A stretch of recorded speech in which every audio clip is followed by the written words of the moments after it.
Well, I'm so excited to have you join us with this conversation with Doctors Bill and Kristi Gaultiere. Now, I was at the American Association for Christian Counselors World Conference, and Jeff and I were invited to the President's Luncheon. And I sat down at the table, and next to me was this beautiful woman with such a humble and just a gentle spirit. I started talking with her, and I realized that it's Dr. Kristi, that she's going to be on our podcast. And so we just had such a kindredness as we were talking about the heart of leaders and pastors, and having both the backdrop of psychology and the therapy training, as well as the biblical and the spiritual formation training. And so I love their hearts. Excited to have them on the conversation here about emotions. They talk quite a bit about the Enneagram. That is their passion. And I just want to tell you that the reason Jeff and I don't really engage the Enneagram is because we really hunker our entire organization and our relational health around the core values index. And the main reason we do that, you'll hear us in another podcast at some point here recently where we walk through the core values. But the main reason we do that is mainly because of the research and the quick palatability of the CVI, meaning it's very tangible. People digest it quickly, and the reliability of it, meaning it's 97% reliable. And so the Enneagram is beautiful. And how I often help people understand is that the Enneagram really is helping you understand a lot of your childhood woundings. And so I think it's often our family of origin and the story that we've experienced with our core values index, and the combination creates our Enneagram number.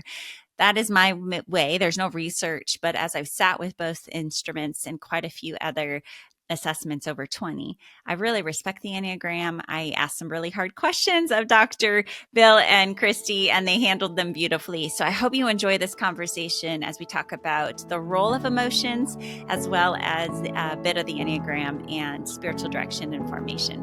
So welcome to the conversation with Bill and Kristi Gaultiere. Welcome to the Living Wholehearted podcast, helping leaders live with integrity. Okay, so today we're talking about emotions. It's actually one of my favorite topics because it's a huge part of my own journey and my own story. If you've been around a while, you know that. But you either love them or you wonder why the heck they exist and what's the point to them. And so today we're going to talk with some wonderful guests who really have come to speak to the power, the impact, and maybe God's perspective on why emotions matter and how they can be a part of not only our healing, but our growing, our spiritual and our human development. We have Bill and Kristi Gaultiere, who are both doctors of psychology, which is really fun to have a husband and wife team, who are founders of Soul Shepherding. It's a ministry that helps pastors and leaders and churches and all those actually desiring to thrive in Jesus in their emotional and relational health. Their new book, Healthy Feelings, Thriving Faith, uses the Enneagram to help you grow in emotional health and loving relationships and intimacy with Jesus. So we are going to talk a bit about the Enneagram. We don't do that often on this podcast because we often use the core values index, but we value the Enneagram and its role. And many of you love the Enneagram, so you're going to be so excited. Some of you are leery or don't know anything about it. So we'll hopefully clarify some of that for you today. So it's so good to have you, Bill and Kristi. Thank you for being with us. Thank you, Tara. So good to be on the Living Wholehearted podcast with you.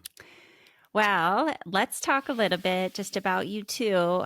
Story matters, and it often shapes why we're doing what we're doing, especially for us leaders who feel very clear about the call we're in and trying to help in the expertise. So you have a unique lane. Talk about your stories and how you got to this place. Yes. Well, Bill and I met when we were in college. We both shared in common a real devotion to Jesus, a desire to grow deeper in our intimacy with Jesus. But also, both of us were raised in the church and Christian families, very blessed by that, received a lot of great grace in the church and great training. But we also experienced being hurt by people that didn't understand emotion, people that were repressing emotions, reacting to emotions, shutting them down, and leading to isolation or wearing a lot of masks. And that was something that we were really wanting to understand, like you, living wholeheartedly this abundant life that Jesus calls us to, and why we were seeing areas where in our discipleship and the discipleship of others in our communities, there were these holes in the soul. And at the time, the way to grow to understand that was to study psychology. Spiritual formation didn't exist as a study option for us at the time. We later have gone back and studied spiritual formation and really integrate spiritual formation and psychology. But that was the call that God had for us. And then in private practice for many years together, walking with people, learning more and listening to their stories, and spending between the two of us over 100,000 hours in the pool of pain with people was another education in and of itself, as well as God really had called us to continue to minister in the church in various roles as pastors. So we have real heart for pastors and leaders and some of the unique temptations and sufferings and pains in that journey as well. And all of that has led us to what we do today with soul shepherding. Some of the big challenges that we've encountered as we've talked with people is that so much of the Christian teaching that we get boils down to believe and do. Right. Believe what's right, do what's right. Believe what's right, do what's right. Certainly what we believe and do is really important, but you and I are more than a brain on a stick. We're living souls. We're people created in the image of God, and there's a lot more to us than only what we believe and do. And so we have hearts, and we have emotions, and we have relational interactions, and we have habits, and all these things work together in our spiritual formation and our soul care. And so that's a big part of the work that we do in our soul shepherding ministry, and why we wrote our book, Healthy Feelings, Thriving Faith. I love it. It is interesting. Like, I think realizing that we can have relatively healthy systems, whether they're our church culture that we grow up in, our family systems that we grow up in, and think, I had a good childhood. And yet there's this missing element of, but we didn't really know how to connect on an emotional level. And in many ways, theology, the church, capital C, would maybe even teach against that, right? Like, above all else, guard your heart. And also, the heart is deceitful and is going to lead you astray. So speak a little bit about the premise around emotions. Just give a general idea to our listeners of why they're good, what's the purpose of them, and how do they really help create a more whole, healthy system. Okay, I threw a lot at you, but so you have a half hour. Well, love it. All of it's so important, Tara. God created us with emotions. It's part of the image of God in us. God is emotions. We read that in the Bible. And so it's a mistake, and it's a misreading of Scripture to pit emotions against faith, or to give thinking and reason a more prominent place in our discipleship to Jesus than our emotions. Thinking and feeling exist side by side, and they're two ways of knowing, two ways of making decisions, two ways of relating to people and to God. So important what we think, but also so important our emotions and understanding our emotions. I did a Bible study on the emotions of Jesus. So much of what we do in soul shepherding is we go to Jesus. We really bring a Jesus-centered psychology and spiritual formation central to how we think, how we live, and how we teach.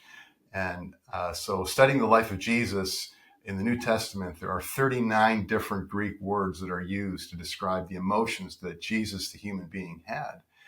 And so Jesus dignifies our emotions. And in our book, Healthy Feelings, Thriving Faith, we show you the emotions of Jesus on every page, and we help you relate to Jesus because Jesus is relating to you. And so we look to Jesus like a mirror to understand the things that we are feeling, not only emotions of distress, but also positive emotions.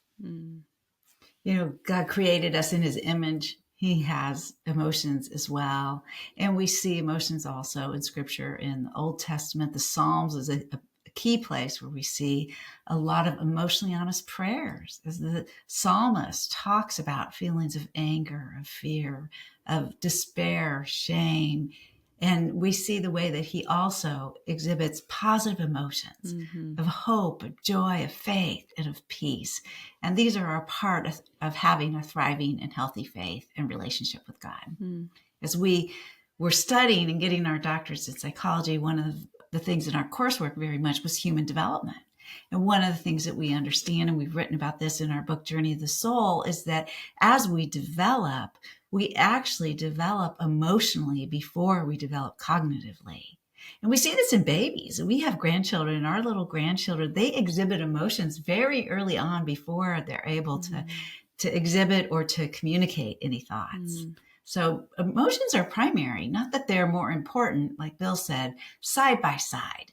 And we want to bring both into good service of us, not either to master us. Yeah. So our feelings can assist our faith. They're not, faith and feelings are not necessarily opposed to each other. Yeah, it's so important. Even when you think about how God designed, he's the one that created our human development, and the idea that these little newborns all the way to almost our early 20s, we're highly emotional, sensory oriented people and develop our cognitive reasoning brain through those, early teens all the way to our early 20s. And one of the things, someone will say, I had such a wonderful family, and they're having a hard time connecting to their emotions. And they love God. They love the scripture. They know the scripture. But this might be something they would have seen or felt in their home, where they needed to, mom or dad would have said, when you are done throwing your temper tantrum, then I will engage you. Or kind of sending them to a timeout and getting themselves under wraps, or obey over those emotions that are flooding. And so this new way of thinking about how to think about our stories and where emotions were nurtured or where they were suppressed is a really important piece for us leaders to understand and what we're comfortable with. I'm wondering if you'd be willing to share a little bit about maybe your own stories and how you were aware of where emotions were missing. I think a lot of people aren't sure. They're like, I had a great home. Why is this a big deal? I mean, we definitely see it in abusive homes. You're like, oh yeah, that's a problem. But in most relatively healthy homes and healthy Christian systems, it doesn't feel like a problem until it's a problem. So hone in on some good examples. Well, I was born with someone who is highly sensitive. I am an emotional.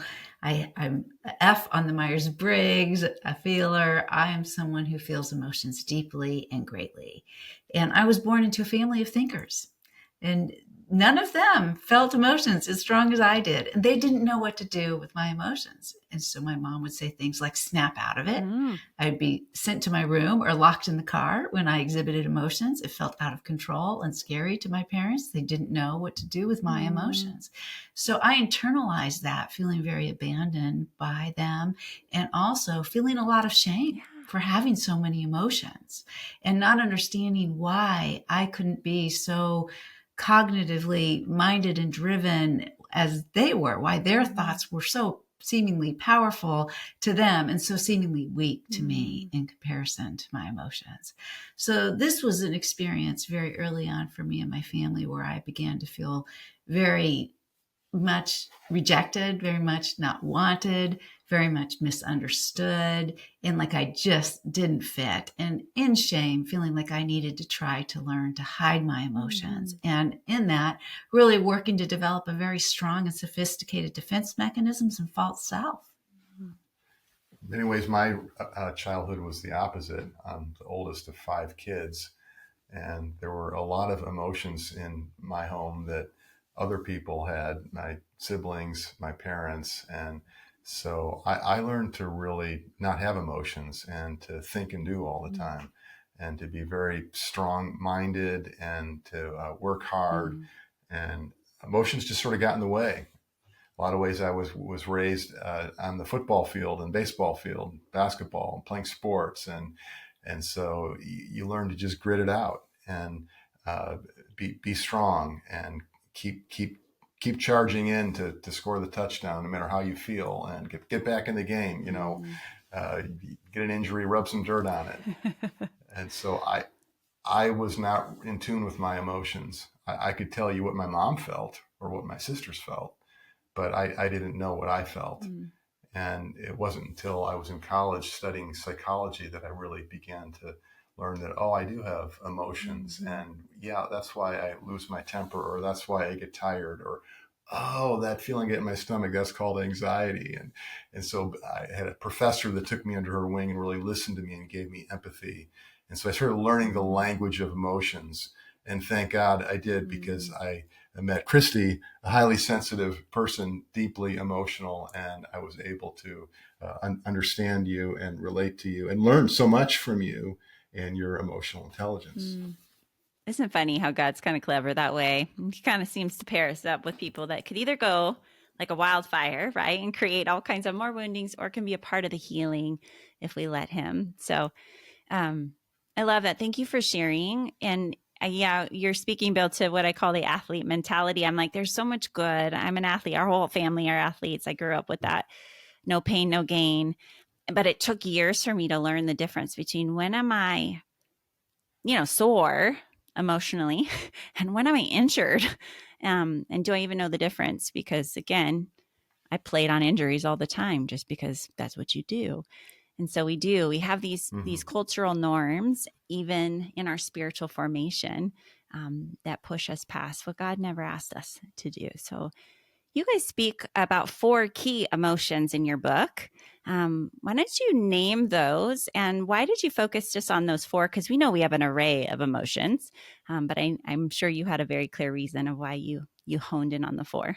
Yeah, the 4 core emotions are anger, shame, anxiety, and sadness, particularly the emotions of distress.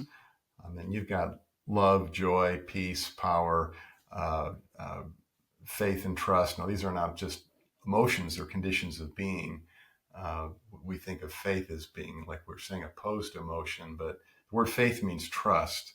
And so it naturally will include some emotion. Love is more than an emotion, but includes emotion, joy, peace, et cetera. So we talk about the positive emotions as well, and how in each personality type, how we can cultivate positive emotions through our relationships with God and each other and our thinking.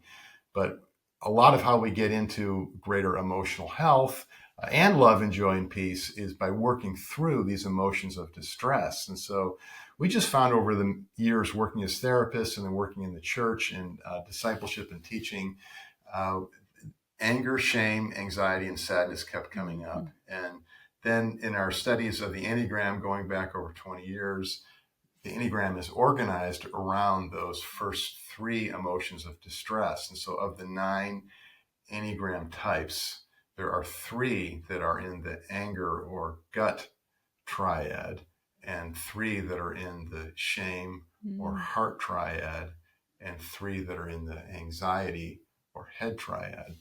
And what we've learned is that personality is very much distorted and damaged by emotions of distress that we have not processed, not gotten empathy for, not received grace for, not integrated truth with that. And so when we, so much of our personality, we like to think of personality as a happy thing, but the thing that we like, one of the things that we really appreciate about the Enneagram is it helps us to see the disorder and dysfunction and sin that's ingrained in our personalities that we're unconscious of.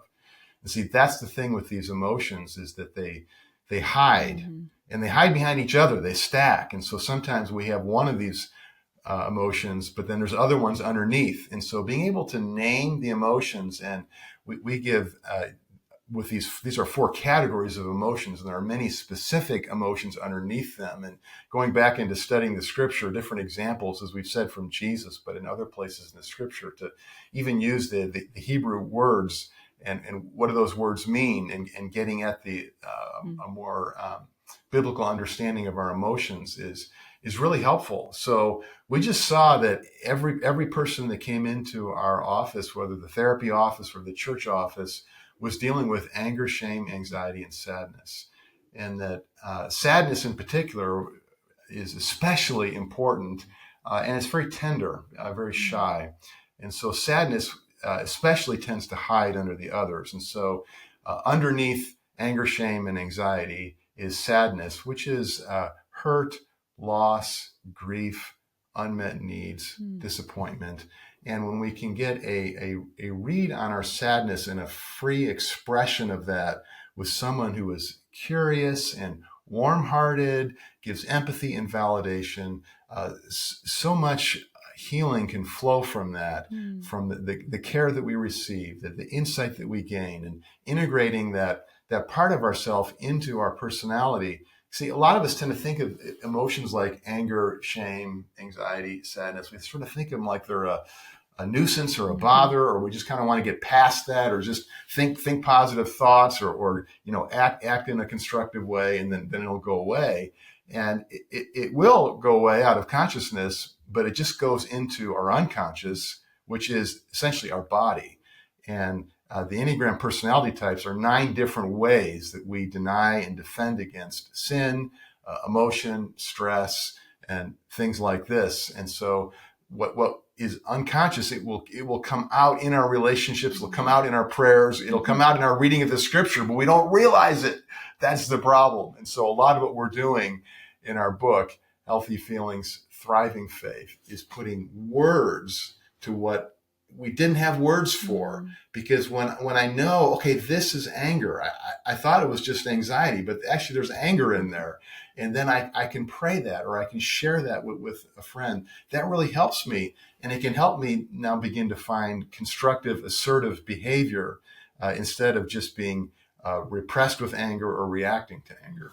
So you speaking to the fact that these are kind of the core, especially that the Enneagram speaks to these main emotions, but I would resonate to you. 20 years of working with clients and both leadership development and in my counseling practice, ditto. Yes. Underneath the root, I always call them like the root issues versus the weeds. We all want the weeds to go away, but if we can get down into those roots and really nurture and pluck out some things and replace or heal, we're going to see different fruit grow from those roots, right? So, but you talk a lot about anxiety as well in your book, and nobody really is arguing with the fact that we have anxiety problems right now. It's through the roof. I think anxiety was around before 2020. But it really became more conscious, to use your term, Bill, I think, to the general population of like, everybody's anxious. I think we're anxious about being anxious. So speak a little bit to your lens about how you maybe would encourage, bring along, comfort the anxiety that people are feeling. So talk a little bit through that, and then we'll move towards the Enneagram a little bit. Well, one of the things that we write about is that anxiety is often from repressed emotions. We commonly hear people say, I'm so stressed out.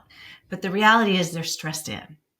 When we deny our emotions and our fears, they tend to get stored, like Bill illustrated, in our body. Or we use other defense mechanisms to repress our emotions, and we can become very busy to try to ignore those emotions, very distracted, overly focused on problem solving or planning or achieving, different ways of trying to manage that anxiety and those emotions. Oftentimes it's with food, shopping, work, other compulsive behaviors, or even substances are things that can be ways we're denying that anxiety, ways we're trying to ignore it rather than really look deeper at what is the root of the anxiety. Where is there emotions that actually would be very helpful for me to understand and to bring into the light of God's love and grace and truth? Where are there some emotions that I need empathy for some of the fear that I'm feeling? Yeah, anxiety is something so many people feel and don't realize that, as we were saying, emotions are stacking, and inside that anxiety might be repressed anger, or feelings of shame, inadequacy, or the ungrieved grief. And anxiety and depression so often go together. And so getting handholds here, names and the nuance, understanding the nuances of the emotion. And each Enneagram type experiences these emotions in different ways. And so that's a primary thing that we're helping each person to understand so that they can find those words. And that's so helpful then in our relationships with our spouse, our family, our friends, and with God. I love it. This has been so helpful to us in our leadership, in our parenting, and all the work that we do. So in our book, Healthy Feelings, Thriving Faith, we have a chapter on anxiety, on fear, on anger, on sadness, on shame, and then also help for anxiety, help for anger, help for shame. And then the sadness and tools and helps to really do that important work of grief and receiving the grace that we need to grow. Love it. It's such a beautiful resource. And honestly, I hear you're really helping people, one, approach our emotions with a posture of grace and care, comfort, to not fear them, being able to put words to what is actually going on and permission, and then maybe a roadmap to how to help bring comfort and care. And in many cases, resolve, not in all cases. Sometimes we do have a repeat of, I laugh because I'm like, I thought I dealt with that anxiety, which in your words, there's a lot more underneath. And I've learned to just say that is a way that it's a siren that shows up in me as a cue that now it's time to do some more work. Doesn't mean I conquered it. It's more of an invitation to come draw near back to the Lord and to those in my wake who come alongside and care for me. So just that invitation is what this book seems to be a great resource for. Talk a little bit about the Enneagram. Now, be honest with you. Enneagram is a beautiful, beautiful tool, but it takes a long time for people to really understand it and to use it well. And from the spiritual directors in my world have often said it's about a 2-year journey of spiritual formation. So when I say I want to be honest, I'm like, when I ask you to explain it to us, I don't expect you to just unravel it all in the next couple minutes. But for the layperson who doesn't know much about the Enneagram, how is this a resource? What would you want them to know about it? And how is it, if you can walk us through all 9 and their emotional connection, that would be amazing. I don't know if you can. Yeah, well, we train spiritual directors and pastors and missionaries and small group leaders and parents in the Enneagram. And that's a big part of why we wrote the book. We have a video course that goes with it. We have a supplemental book called Your Enneagram Map. Beautiful. That goes deeper into providing some coaching tools and discipleship tools for really understanding it. It does take some time to learn it. So, but it is so worthwhile. In terms of the fruit that we gain from that, of self-awareness and understanding the people I'm in relationship with. And it's an indispensable tool when we're helping other people, shepherding other people in any way. When you can get a beat on what their Enneagram type is, a whole world opens up to you. So yeah, the examples are always so helpful. So I'm an Enneagram 1, and the 1 in the Enneagram is typically called the perfectionist. I didn't like that title. It's kind of a negative title. The other 8 don't have a negative title. So we titled the 1 the reformer. You even want to reform the title. That's right. Give a positive title there, because 1's just love to improve things. And for every type, we make it as simple as you can make it by giving a theme for that personality type. And so for the Enneagram 1s, it's everything can be improved. 1s are just great at spotting problems and fixing them. But that also becomes a burden. And there is the root sin of resentment. Every type has a root sin, a besetting sin. And it's something that we don't want to admit about ourselves. So when we were learning the Enneagram over 20 years ago, Kristi could immediately tell I was a 1, and she was reading me about the Enneagram 1, the perfectionist. And I said, I'm not a 1. I don't struggle with anger. I don't have the root sin of resentment. I don't like this theory. Who needs it? And then I listen to myself. Anger. A little bit of anger there in my reaction. And so I wanted to be the Enneagram 3, the achiever, the performer. Now, if you're an Enneagram 3, you're aware of all your struggles with shame and deceit, and you're like, that's not such a great thing either.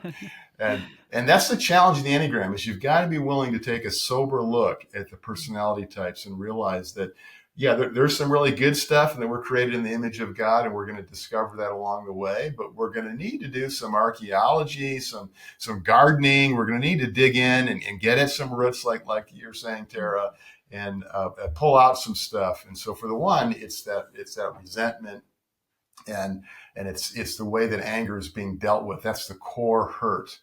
And for ones, their secondary emotion, and for each type we talk about sort of the primary emotion, the secondary. The secondary is shame, because the ones we have a stress line to the Enneagram 4, which is the individualist.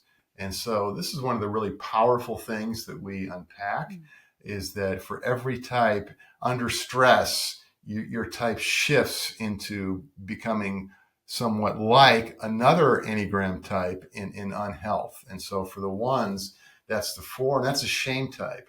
And everyone I've ever talked to is self-critical and sees their faults and their inadequacies and compares himself to other people and struggles with shame. And so getting handholds for that, words for that, is so valuable. And then one of the best things that we do for each of the types that's a real helpful takeaway is we give you an emotional alarm. You were talking earlier, Tara, about the sirens. We need to hear a siren, or sometimes the analogy of the light on the dashboard, that's flashing red, engine oil low, check your engine. Every personality type has a particular weakness or problem that can be viewed as a wake-up call. So for the ones, it's feelings of personal obligation. We want to do things right. We want to improve things. And there's always more that can be done better and be done right. And in our relationships and in our teaming and work, this can become a problem, because ones will take more than their fair share and think I got to do it. I got to fix the problem. I can make it right. I know I can figure this out. And just take too much on themselves that's a burden and wears them down. And then another takeaway for every personality type, and using the example of the one, is the soul care practice. We can predict for each type one soul care practice that's going to be especially important. All the soul care practices and spiritual disciplines are good for all of us, but there's one, it's kind of like you don't pass go, you don't collect $200 if you don't do this one. And for the ones, it's abandoning outcomes to God. And a lot of us haven't thought of that as a spiritual discipline or soul care practice, but when you're someone who is a high control person, and you want to do it right, you want to have it be excellent, you want to please people and get respect.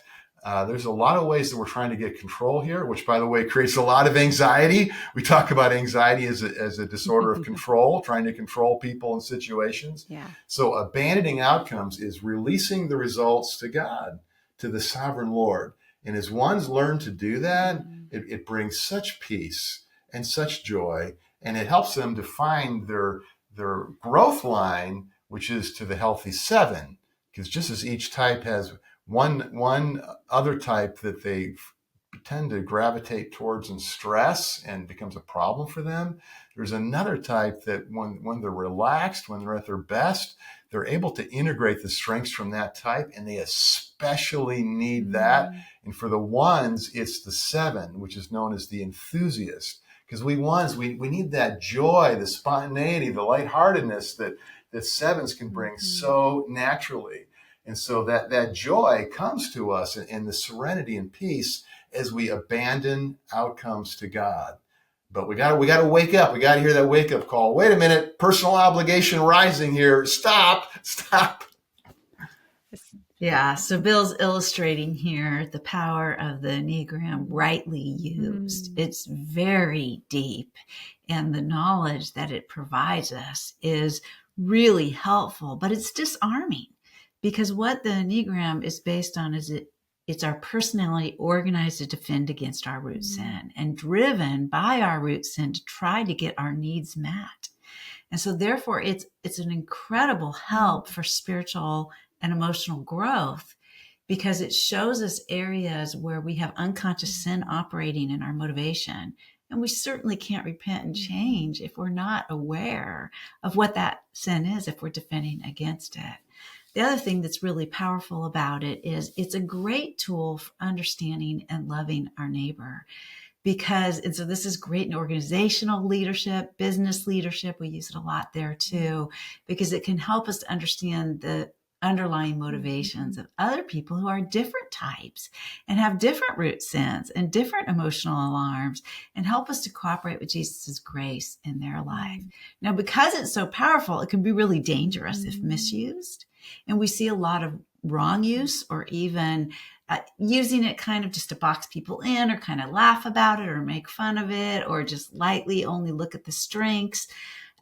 And that's really too bad, because if we really come to understand the power of the tool, it's very transformational. It's been very helpful for us in our own growth, spiritually, emotionally, and relationally, in our marriage, in our parenting. It's been so helpful to us in understanding our kids and understanding, not being offended by the ways that they react in ways that are very different than us because we've misinterpreted or misunderstood it or personalized it, or we've projected onto them the way that we think or feel or would view things, because our Enneagram type is a lens. It's a way we see and perceive the world and others, and even God.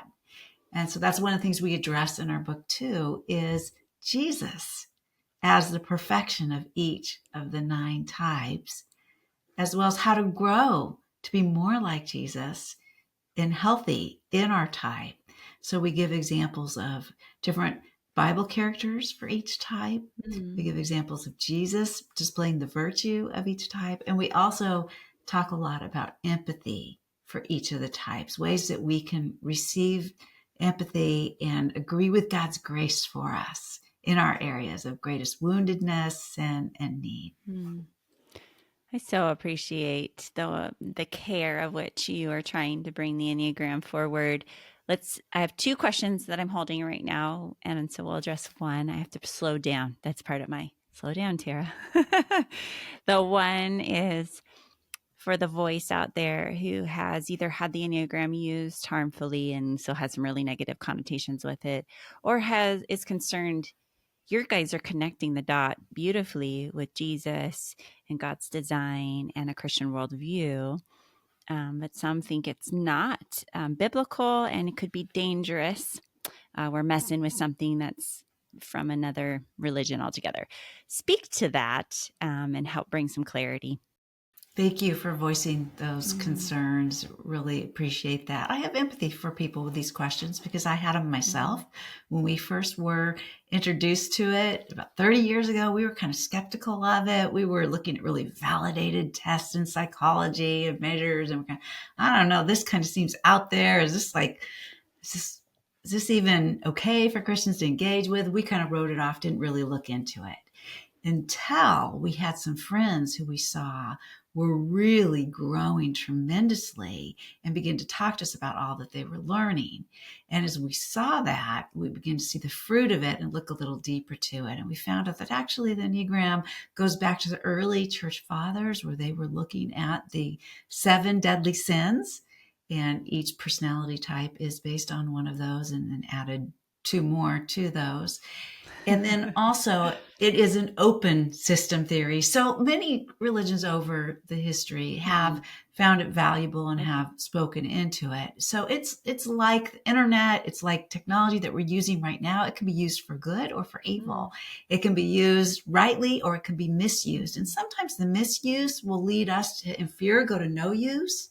But what we really want to aim at is the right use under the Lord and with the Lord, for his glory. And that's what we have found it to be very helpful for, and as we have given our attention to it and how it's consistent with the scriptures, we found it to be very fruitful for our discipleship to Jesus.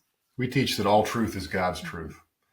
And so wherever that comes from, if it's true, God is the author behind it. And the Bible is our standard and our authority. But not all truth in the universe is written down in the Bible. And so there are a lot of true things that we can learn about our personality, our relationships, even our faith from a tool like the Enneagram. However, the Enneagram is open enough, as Kristi said, or neutral enough that different thinkers, different worldviews, different types of teachers use it. And even some of the Christian teachers that use it don't seem to be really sourcing their thinking in Scripture and sourcing their goal in Jesus. And so we always need to go back to the Bible and whatever we are learning or hearing from people to make sure that we're in sync with the things that God teaches. But we have found the Enneagram to be an invaluable tool for spiritual and emotional growth. And so that's why we've used it in our Soul Shepherding Institute retreats and in our 2-year certificate training in spiritual direction, because it just opens up so much insight for our spiritual directors into the people that they're caring for and how to guide them, because now you have a roadmap to walk with people. Well, I have about 20-year engagement with Enneagram. Being in Portland, Oregon area, spiritual direction really comes out. West Coast, you guys are in California, correct? So West Yes. Coast, we've been a little more open to spiritual formation, spiritual direction, and now we're seeing it move into the more of the rest of the country. But in terms of the dialogue, so there's two things I hear. And so since you're with me, I'm just going to ask you and see what you say. So one, John Mark Comer and I actually had a conversation about this, but we were laughing because when we were taught the Enneagram or exposed to it, you weren't supposed to go around telling everybody your number. And now I think that's how people introduce themselves. Hi, I'm Tara, and I'm a 7. I'm like, you just told me your sin nature, like right off the bat, which I love the vulnerability. So, but we went from this is a journey with you and the Lord and a mentor in your spiritual formation to now we're using it church staffs and exposing. And as a trauma therapist, there is a little bit of a protection I have for people to say, you want to be thoughtful about who you're showing your pearls to. So speak to that, because I go, the Enneagram feels so sacred to me, and yet it's become such a beautiful tool and we want to use it everywhere. So what would you say to that old saying of you're not supposed to share your number, tell people your number? I don't know where that came from, by the way. Well, it really depends upon who the person is and if that's a safe person that's respectful, gracious, gives empathy.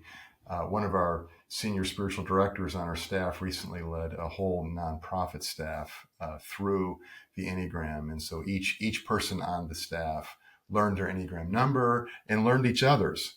Okay. But there had to be ground rules here for graciousness and acceptance, and never using information against someone. Oh, well, because you struggle with resentment, I can see that now. You're being kind of sour. You need to take care of that. Nobody wants to be boxed in and judged like that. That's not loving. That's not what Jesus would do. And so it's a fundamental principle. And I mean, we've used it for years in marriage counseling, with families, but friendship. But whenever somebody is vulnerable, you always want to treat that with great respect and tenderness. Be gentle with somebody's weakness, and because of the power of the Enneagram, it is revealing a lot. But what I've decided and what I've realized is that it's sort of like that old fable: the emperor has no clothes. I mean, they're going to see my weaknesses, so why dress it up and hide it? And so if I'm able to be in grace about that, and not be in insecurity and fear about it, because I know that I'm loved and I'm learning and growing in my discipleship to Jesus, then I can admit that. And I can say, yeah, I struggle with resentment. And I'm thankful that the Enneagram has helped me. The Lord has helped me through the Enneagram, so that's less of a problem for me than it used to be, because it's not so unconscious anymore. Now I'm more aware of it. Yeah. And the other thing about, and I love your heart for and concern for protecting people with this, is we really talk a lot about empathy and using this tool as a tool of empathy, because it's very powerful to understand people and their wounds and why sometimes they react in ways that are even hurtful or unhealthy, and can really facilitate more empathy, more cooperation with God's love and truth and grace. in our relationships, as well as being able to receive and agree with that for ourselves in our own areas of need. The Enneagram has helped me when I look at somebody else, and if I have an idea what their type is, or they've told me what it is, and so I'm sort of tuned into their root sin or their core dysfunction, the Enneagram has really helped me in that it has humbled me. And I know how hard it has been for me to overcome my repressed anger or my perfectionism or getting grumpy and sour about things or overworking. I know how much I've needed grace in that area, in the process that I've been in to find more joy, more relationality, more freedom. And so it helps me give other people that same grace. And it helps me that to not just see their weakness, but then to see the positive that they bring, because every type has a virtue, a strength, divine potentials. And as we get to know ourselves, and as we are walking with Jesus and someone who's safe, talking with a spiritual director, it helps to unleash these positive aspects of our personality, including the positive emotions that we want to feel. I love it. It's really amazing. Okay, I'm hogging all of these questions for myself, but in helping our audience, I'm listening to different dialogues with different leaders, and so one of the issues that I have personally had, and we'll end here, and then I want people to know more about where to find you. But over the 20 years, every assessment that I've ever taken to the Enneagram, I'm really exposing myself here. I end up with different numbers. And I've heard two responses on that. One is, you'll know. So I've done listening to the songs, I've done the assessments, and my clinical brain goes, the stats on this is really hard because it's a 100-year-old tool and everyone's using it different ways. So I come up with all the different numbers there, and the spiritual directors have really encouraged me, like, try this, try that. You'll know, discern. And I relate to every sin, every single one. And so I've had two responses. I don't know if I like either one. One response was, Tara, you're just so aware that you just can connect with all the, and I'm like, I'm not sure I'm that aware, but I am a marriage and family therapist and spent many years in this stuff. The second one is, you don't really know yourself. So they're opposite answers. And I just want to know, what's my problem? Because I've actually had clients in similar situations, and I don't know. I'm not trained fully like you are in Enneagram. So my question is, what happens? Where do you take the most accurate read? Because Bill, you know you're a 1, but I struggle with that, and I struggle with the 7, and I struggle with the 8, and I struggle with the 6, and sometimes I can be a 4, but not. People think I'm a 2 or a 3, so I laugh. I'm like, what am I? Well, thank you for sharing. Thank you for your vulnerability and your courage. And a lot of people relate to that, because the strength of the Enneagram, one of the strengths of the Enneagram, also makes it a challenge, which is it's very much not boxy. It's very much accounting for the complexity in personality and the different types. And so part of the answer is that we all have more than one type in us. So if you're a 7, you could have an 8 and or a 6 wing. And so right there's 3 types that you're sort of moving behind, with the foundation and home type being the 7. But as we explain in our book, and then also in our other book, Your Enneagram Map, we have T-charts for every type compared to every other type, where we compare the primary features side by side to help you look at that. But the 7 often mistypes with the 3 because they're both very positive and enthusiastic types. Love it. The 7s also with the 2s often mistype. And so there are some significant comparisons there. But I mean, if we had time for like a more extensive conversation, I would ask you a number of different questions that would we'd compare like the triad. If you're a 7, you're in the head triad. But if you were an 8, you'd be in the gut triad, or even a 9. You didn't mention 9, but 9s will feel like they're every type around the clock face, because they merge, and they've got a lot of all the types in them, and they can be malleable and see the good in so many different people and situations and so forth. And so if you're a 3 or a 2, you're in the heart triad. And so each of the triads have a different core emotion. So the 7 deals a lot with anxiety. The 7s are multitaskers, and they have trouble with attention. Their attention flits about from here to there. The 2s and 3s struggle a lot more with shame. And you mentioned 4, especially the 4 in comparison. And so we would try to differentiate between which triad fits best. And then we would look at things like, okay, well, which root sin is more a struggle for you? And then we would look at like, okay, well, which stress line? Because at the end of the day, what I always say, and this is our emphasis in teaching it, is that what you're looking for is your Enneagram map. The title of our second book. You're looking for, when you find the best fitting type, and there could be truth in more than one type for you, because that's the complexity of human personality. But when you find the type that's the best fitting, what opens up to you is the simplicity in the complexity. Because now you know, okay, this is my type, and here's the things that my type struggles with. Here's a wing. Here's my stress line. In stress, I tend to go down this gutter. Here's my growth line, what I can especially aspire to and learn from, to be more like Jesus, to be more healthy, more loving in my type. And so you want that simplicity, because now I don't need to think about so much. I just need to remember, Bill, find your 7, find the smile, find the joy, find the spontaneity.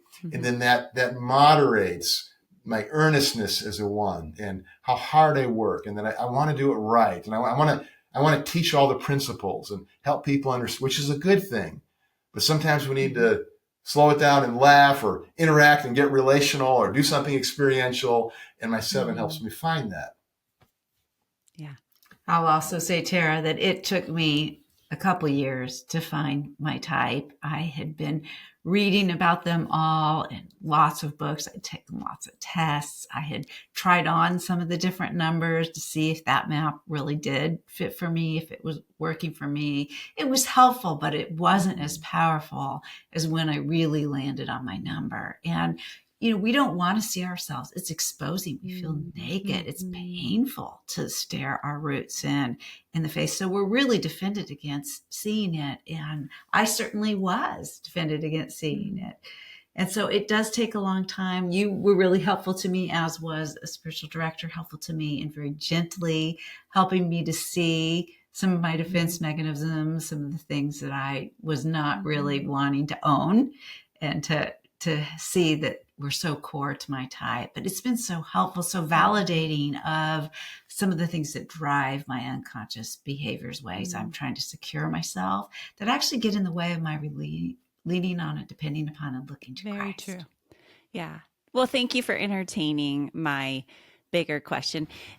To land the plane, I have landed on where I really do think my number is and my wings. And but it was a long journey. And it's partly why we use the core values index, because we aren't always in sacred spaces. We do a lot of work in secular marketplace work with leaders who don't have a faith system with Jesus per se. And but the core values index is a very matter of fact kind of, here's where you are. And often people will ask me, are they the same thing, or you work together? And so here's how I've explained it: is the core values index gives us a language for our wiring, our hardcore wiring. And there's darker sides. There's the false self. It's called conflict strategy.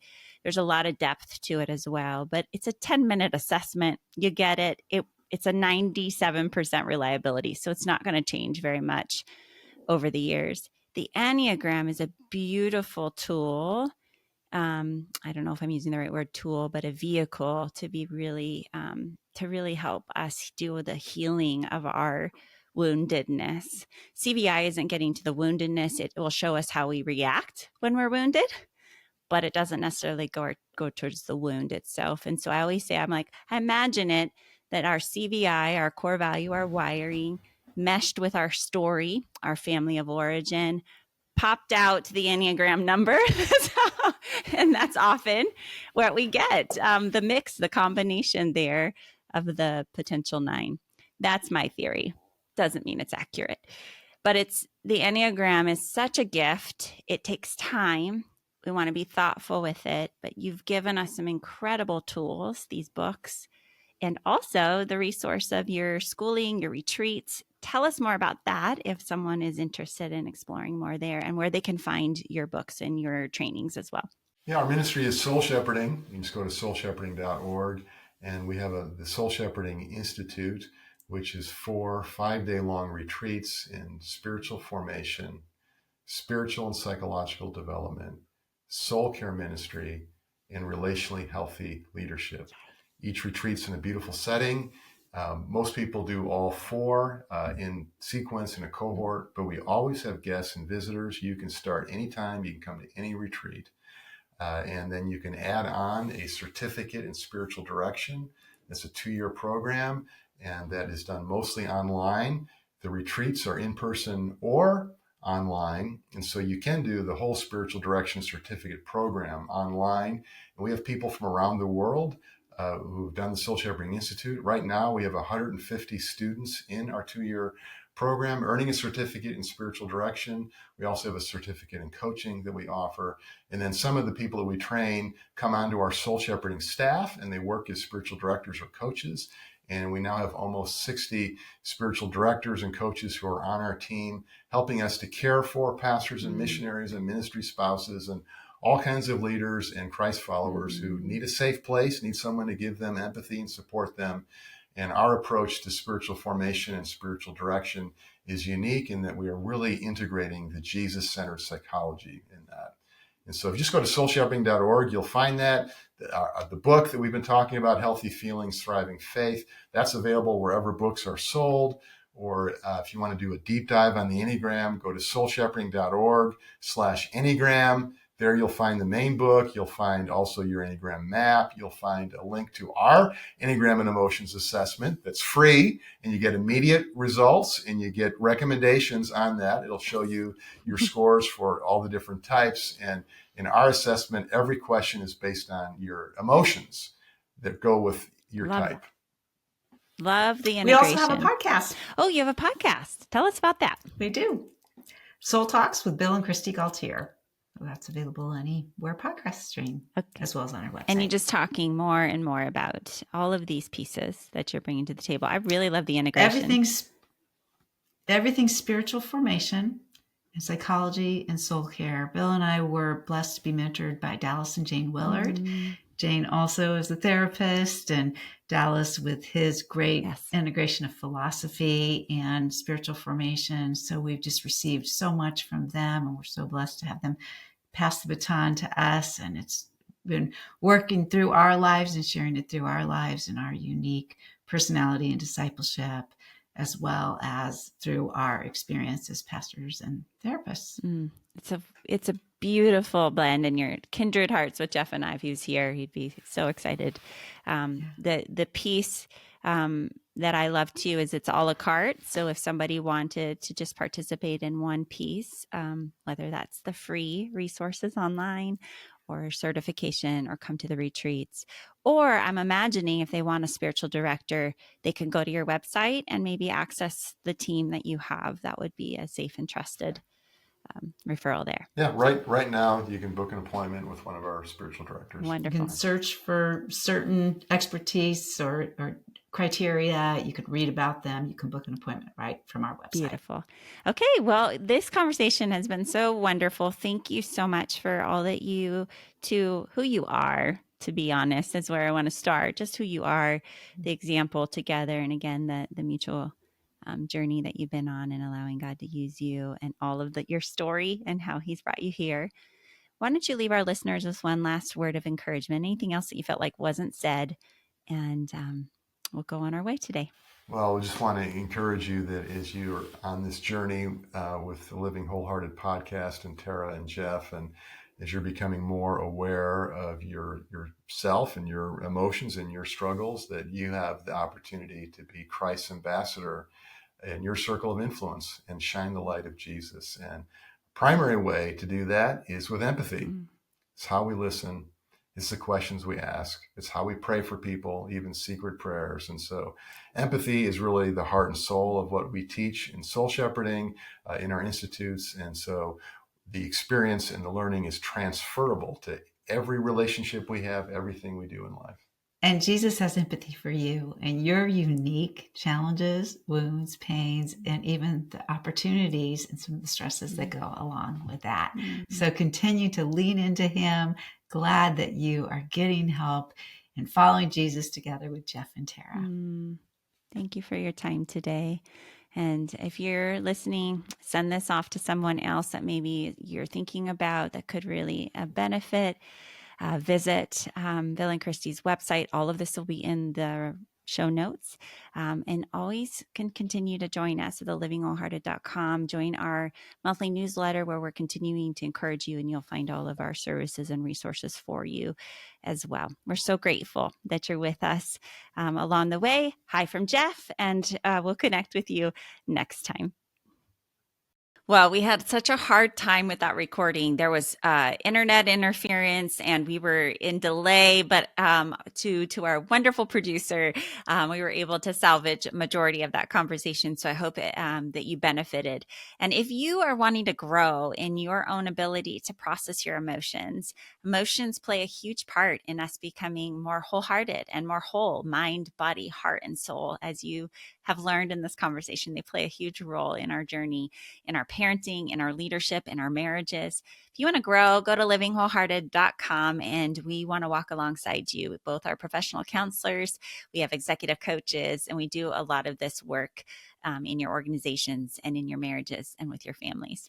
I love having you join us each and every time. And if you want to leave a review or share this with another, we'd be honored.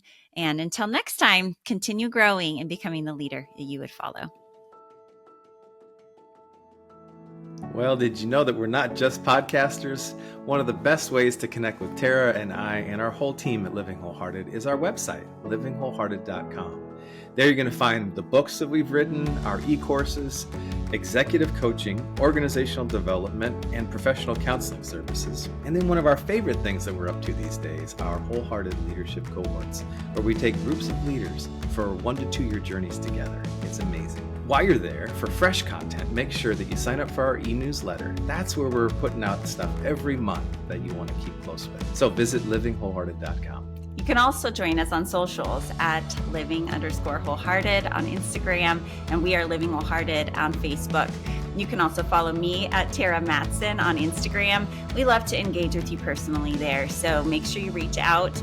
Leave us a review if you're enjoying this podcast. Hey, thank you for caring about being the kind of person and leader that lives with integrity.